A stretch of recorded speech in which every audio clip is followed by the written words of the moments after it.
Hello again, and welcome back to part 2 of our lecture from chapter 3.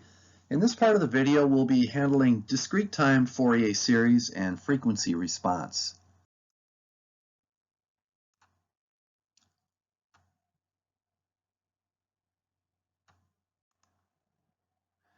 So basically what we're doing in this part of the lecture video is an exact clone of what we did in part 1. The only difference is that we're going to do this now for discrete time periodic signals instead of continuous time periodic signals. So we have to make a few changes to accommodate discrete time signals and systems. However, other than that, pretty much everything is very similar and all the concepts are the same. So I probably won't go into quite as much detail as I did in part 1. That was a rather long video.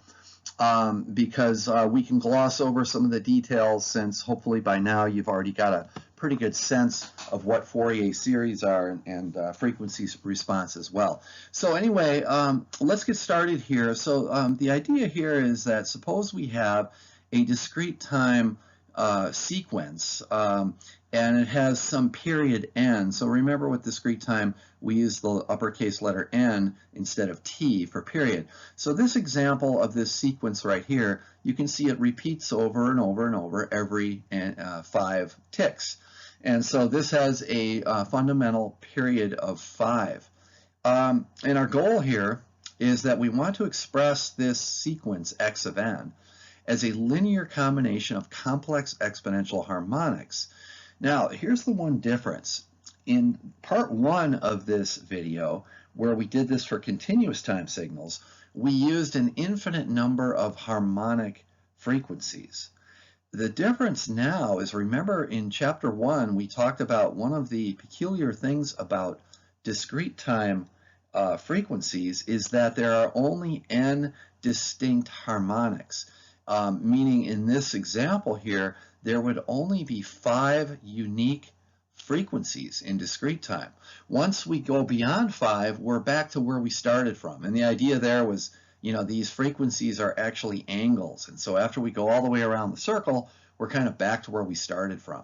So this actually makes things a little simpler in a sense, because instead of an infinite series, we're only going to have a finite number of terms with n total terms. So, this is a0, a1, a2. We would only go up to a4. That would be the 5th term in this case for this example right here. And once again, just to point out a few things here, notice that, these are complex exponentials. Functions, e to the j, omega naught n. Omega naught, again, is our fundamental frequency, and that's given by this down here. Omega naught is 2 pi over n, where n is the period. In this example up here, it would be 5. And so this is omega naught. The next term has 2 omega naught. The following term would have 3 omega naught, 4 omega naught, so on and so forth, all the way until we get up to here. For this example, our last harmonic would be n minus 1, which is 4 times omega naught. Okay, so here's a nice kind of comparison between the Fourier series for continuous time periodic signals. This is what we just dealt with in part 1 of the lecture. And here is the same thing for discrete time periodic sequences. And you'll see that they're very similar. We just have to make a few accommodations. So let's take a look at this. So in continuous time, our synthesis equation said x of t is an infinite sum of a sub k times e to the j k omega naught t. So what we're going to do over here now is we're going to tailor this for x of n. Well, obviously, wherever we see a t, we're going to replace it with n because we're in discrete time. So this t here becomes an n over here. All right. The other thing, everything else is the same. Notice we have a sub k times e to the j k omega naught. That's exactly the same as it was over here. The other difference, because of this idea up here, there are only n distinct harmonics. So instead of summing over an infinite number of k values like we did in continuous time, we only have to sum over n values in discrete time. And you can pick any n. In other words, you can go from 0 to n minus 1, or you could go from minus n over 2 to n over 2, or whatever the case may be. But the key thing is this is not an infinite sum. It's a finite sum. The next thing is, let's look at our analysis equation, which is basically the recipe for how to calculate the Fourier coefficients a sub k.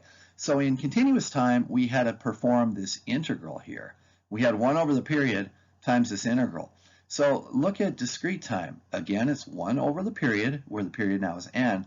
But in continuous time, where we have an integral, in discrete time, we have a sum, because we're talking about discrete values of the sequence here. So x of t here gets replaced with x of n over here, and this t up here gets replaced with an n, but other than that, it's pretty much identical. This is what we're going to work with in this part 2 of the video lecture. We're going to be using this description of how to calculate our Fourier series coefficients. So let's start off with an example. So let's suppose we're given this sequence x of n right here. So notice this is a periodic sequence, as it has to be for this chapter.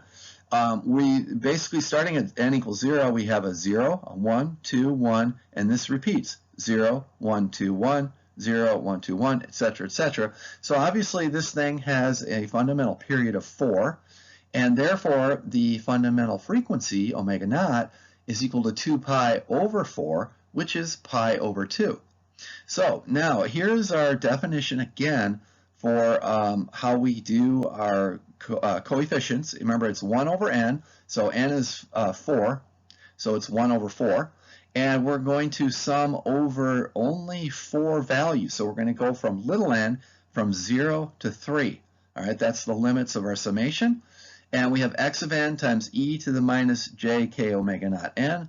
But remember, omega naught is pi over 2. So I can replace this omega naught up here with pi over 2 here. So this is our recipe or formula to determine the Fourier coefficients. So let's go ahead and calculate them. So the first one we're going to do is when k is equal to 0. So wherever we see a k here, we just put in a 0. So this one is rather trivial. We have 1/4 times the sum of x of n, because this exponential term, notice the little k up there, that k is 0, so this is e to the 0, which is just 1. So this sum here, we just have to basically add up the values of our sequence, right, from 0 to 3. So we have 0 plus 1 plus 2 plus 1. So that's shown right in here, 0 plus 1 plus 2 plus 1. And so when you add up all those, multiplied by 1/4, we get 1. So there's our first Fourier coefficient. The next one is a little more interesting. A sub 1, now we set k equal 1. So we have the sum of x of n, e to the minus j, and pi over 2. Because again, I'm setting that little k up there equal to 1.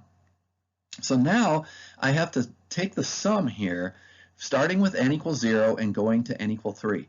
So when you plug in n equals 0, you end up with 0. And then we get e to the minus j pi over 2 plus 2 times e to the minus j pi plus e to the minus j 3 pi over 2.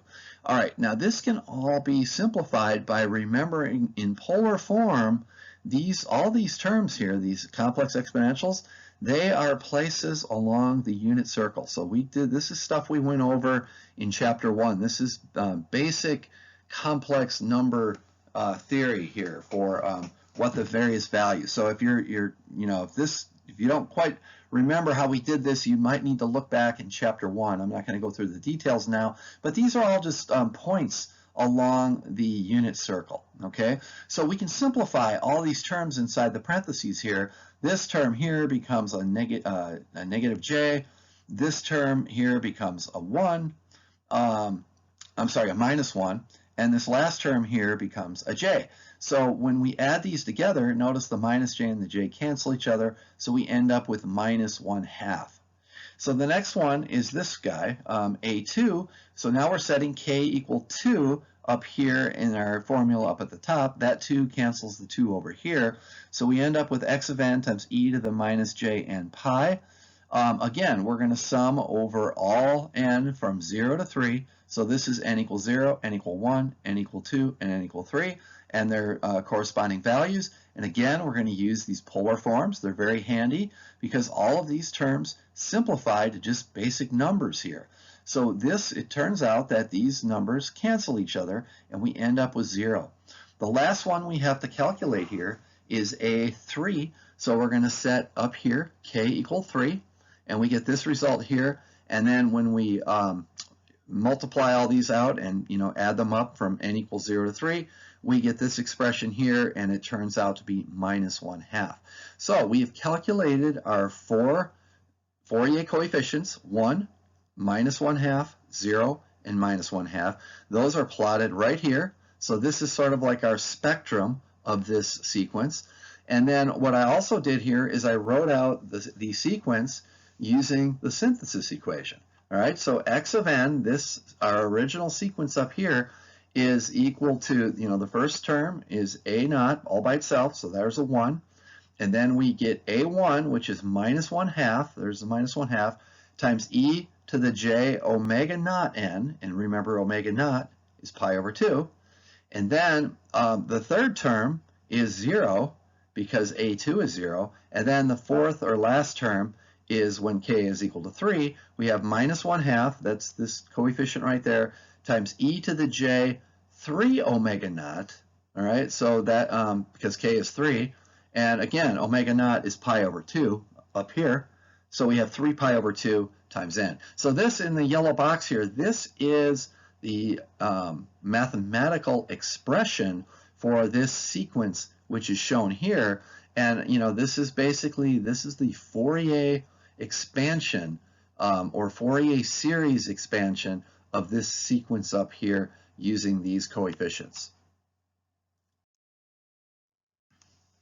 Let's now do another example. This one's significantly more simple. And this is very much like one of the examples we did in part 1, where we're going to kind of use a trick. And when we have our sequence here, x of n is cosine of omega naught n, which might look something like this, depending on what omega naught is. It's a cosine function.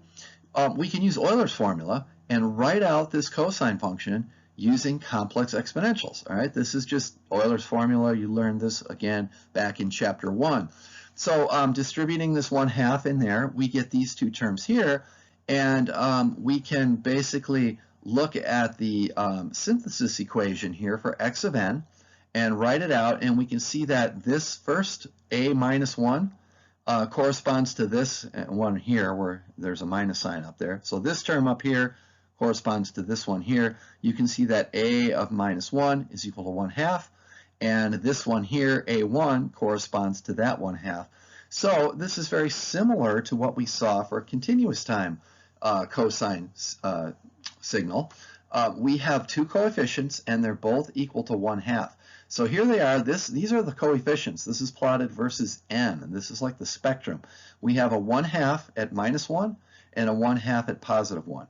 Now technically this by itself is enough, but technically they do repeat themselves, and I won't go into the details there. If you want to explore that a little bit more, there's some explanation in your textbook, example 3.10.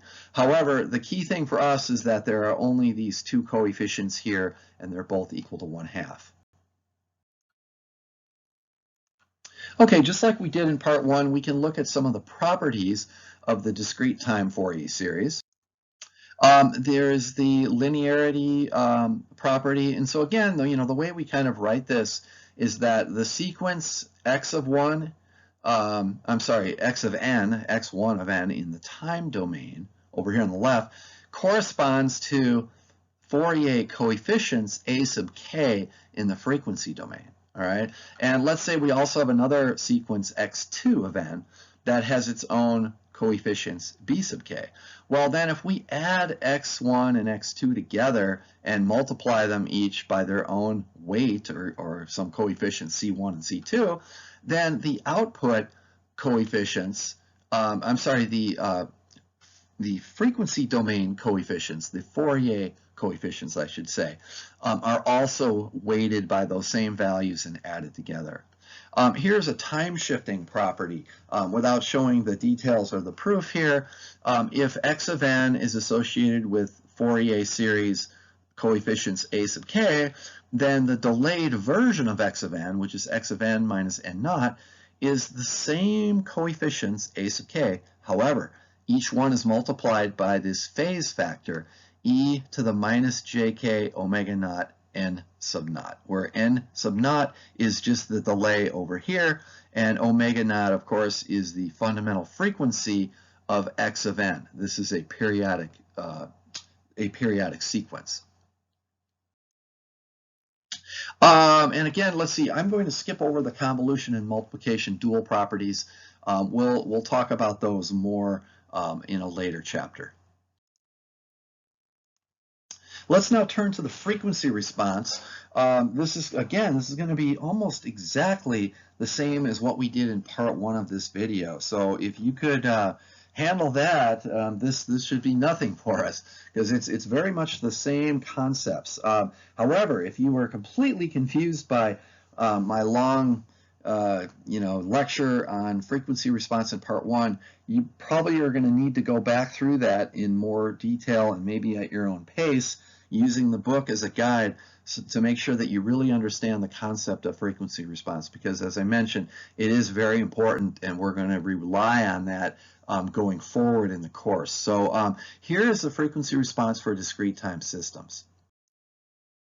So again, starting off with a little review, remember, if we have a unit impulse, all right, which is a delta function, going into a system, then the system responds with an output called h of n, which is known as the impulse response, and the system may produce something that's shown here.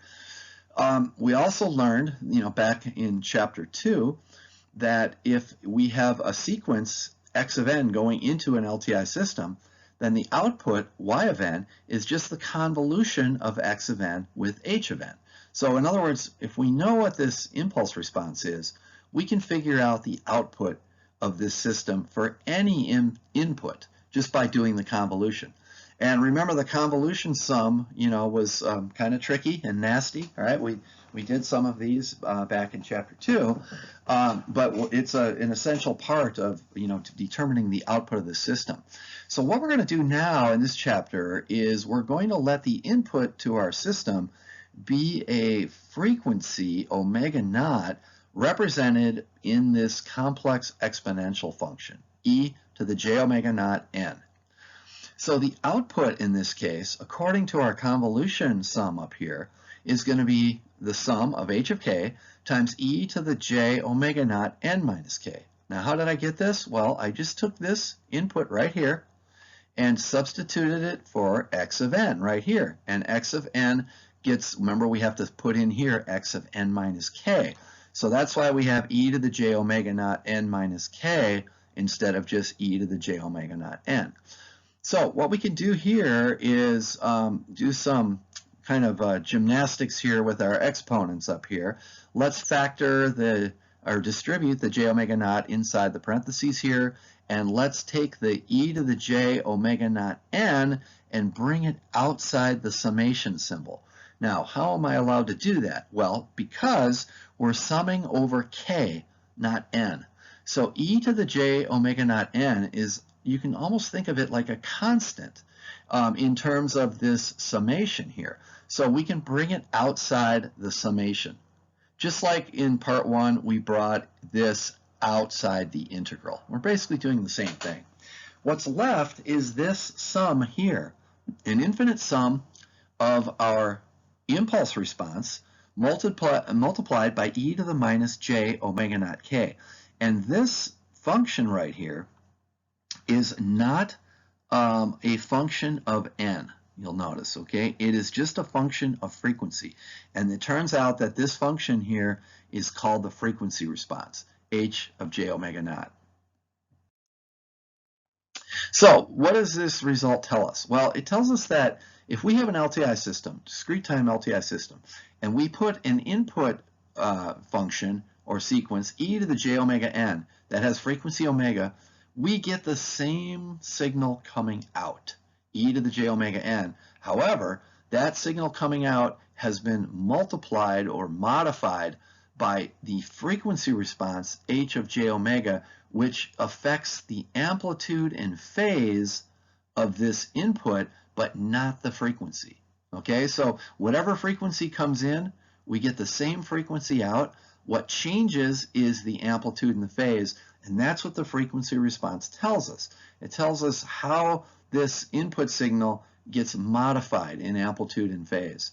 And here's how we calculate the frequency response. We use this infinite sum right here, and we'll do some examples shortly. So this frequency response is, again, it's a very important function because it tells us how the system responds to different frequencies. Since h of j omega is almost always a complex function, we have to plot its magnitude and phase to make sense of it. And so this is an example of a magnitude plot, and this is an example of a phase plot for a particular frequency response. Let's go through an example of calculating the frequency response of a discrete time system. So suppose we're given an LTI system that has the following impulse response. H of n is equal to a to the n times step function u of n. And we're told that the absolute value of a is less than 1. So this is a decaying exponential function for an impulse response. So it's going to look something like this shown here. All right, so in other words, an impulse goes in, delta of n, and what we get out is this function here. So our goal in this example is to find the frequency response of this system. So the frequency response for a discrete time system is given by this sum right here.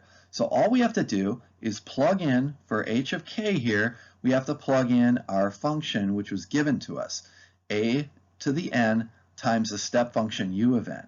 So here is, now notice where this is in terms of k, not n. So I'm going to change this to a raised to the kth power. And also what's important here is this step function, remember, tells us that this impulse response starts at 0 and only goes for positive values of n. Okay, it's a right-sided function.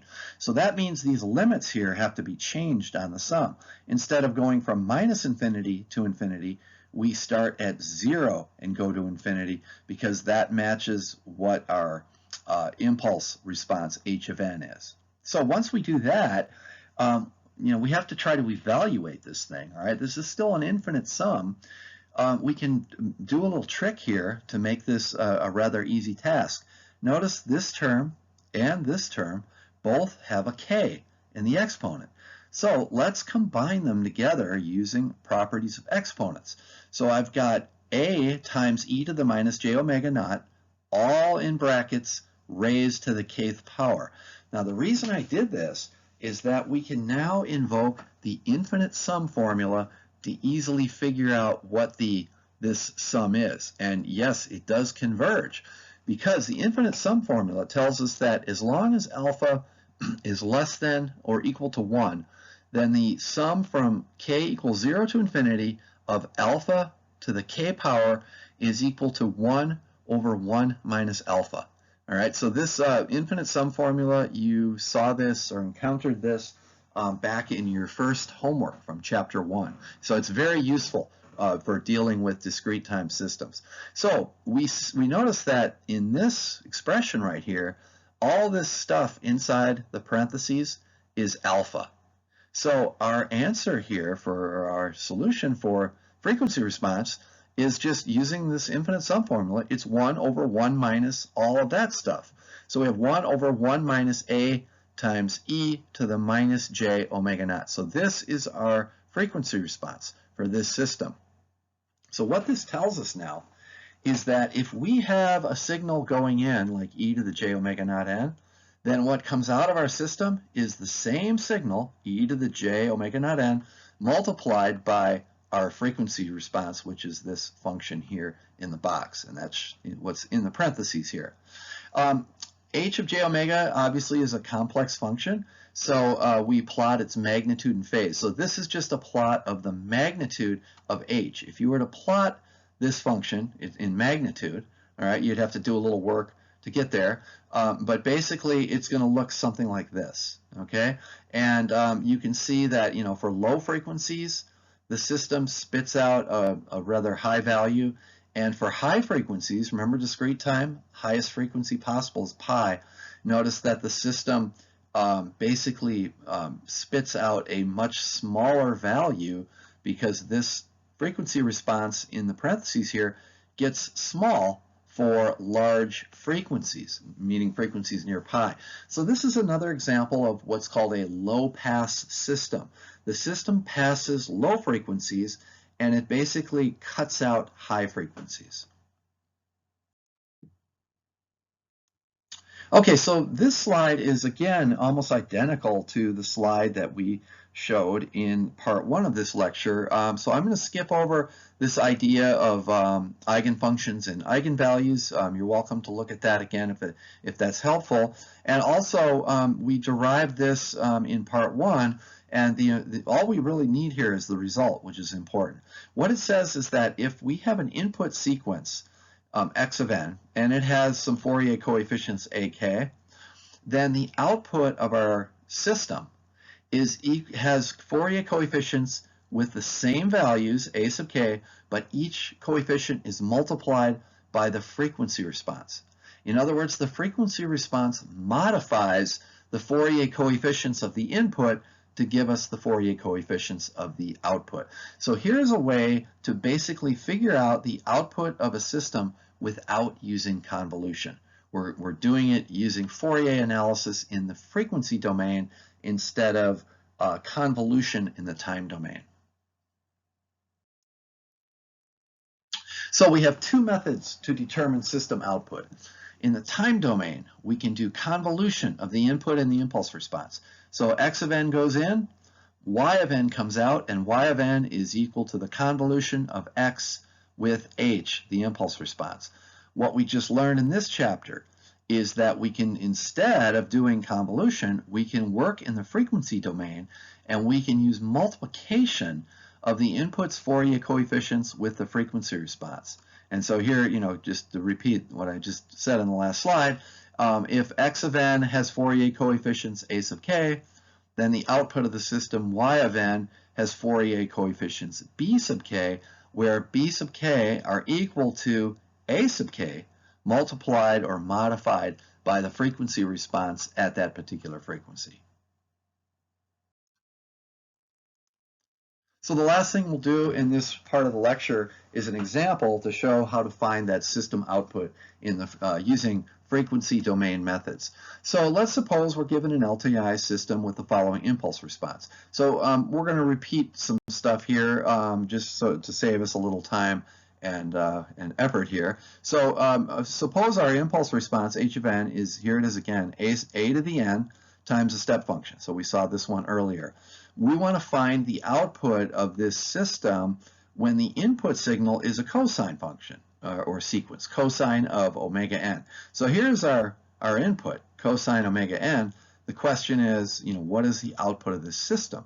All right, so one possible method would be to use convolution of this h of n here and this cosine here.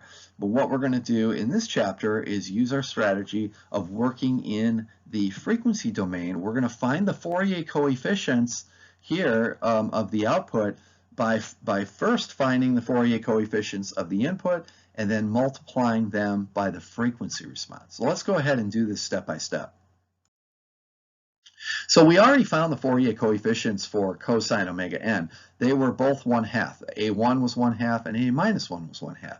We also found the frequency response for this system. A couple slides ago we did this example where the impulse response was a to the n times the step function u of n.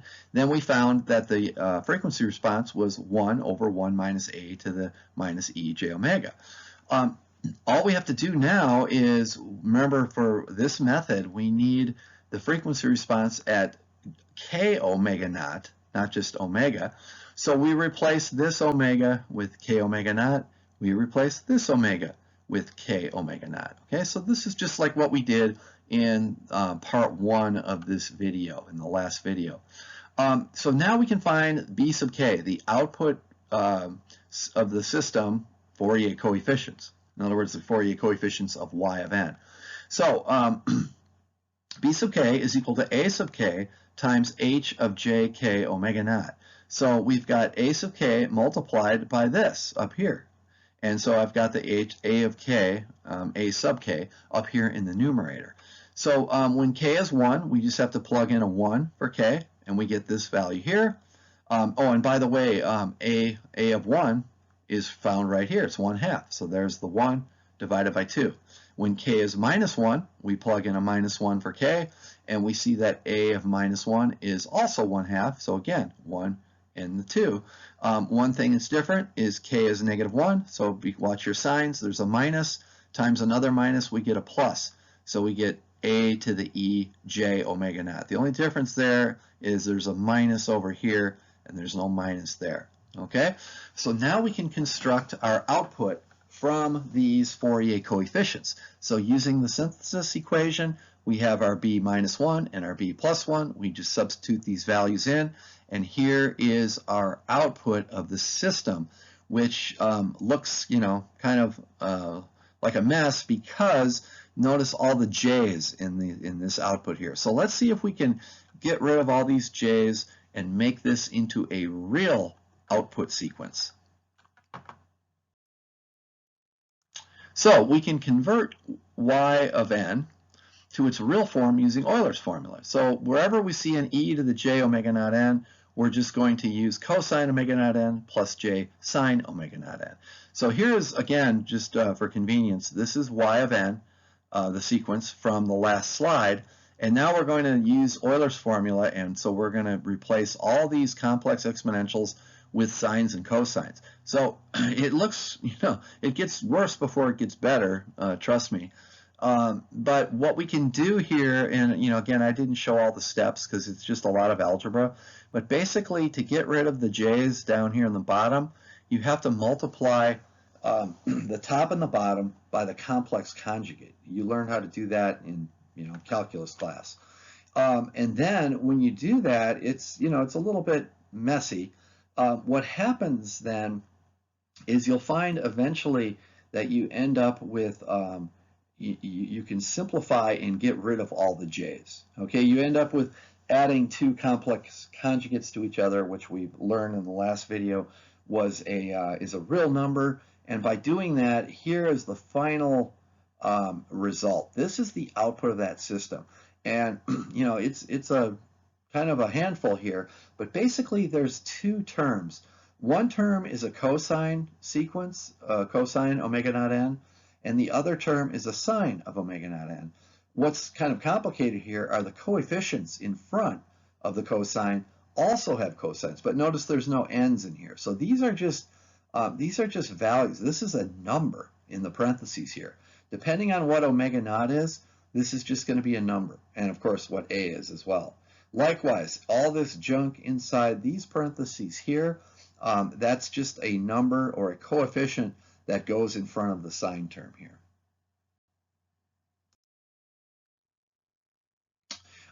Finally, we can check our answer using convolution. And again, I'm not going to go through this in any detail. I personally don't enjoy doing convolution, but this one is actually not that bad. But if we're going to take the convolution of h and x, we have to plug those in. Here is our h right here, the a raised to the k, and here's our x that's been delayed. We can invoke Euler's formula, and you can see you can do a little work here. And finally, by using the infinite sum formula on both of these terms here, you can get this thing y sub n to look like this form here, which is the exact same result we found about halfway through our analysis on the last slide. And so once we get to this step, it's just a bunch of kind of tedious algebra to finish, just like we finished the other problem. And of course, the result is exactly the same. Okay, one final note here before I sign off in this video is a note about notation. And so sometimes this is a little bit confusing because some authors, including Oppenheim and Wilsky that wrote your textbook, they'd like to distinguish between continuous time, CT, from discrete time, DT, frequency response, by using different notations. So our textbook for continuous time, frequency response is listed as h of j omega, and in discrete time, they list it as h of e to the j omega, or they use h of j uppercase omega, okay? Now, other textbooks, sometimes they eliminate the j because really that's not necessary. The j is just there to remind us it's a complex function, but really it's a function of omega, not j. So some textbooks just call frequency response h of omega, and for discrete time, they will also use h of omega, or sometimes h of uppercase omega. Now, in my notes here, Pinter's notes here, I'm using for continuous time h of j omega, and for discrete time I'm also using h of j omega. Okay, I'm using the same format or convention for both continuous time and discrete time.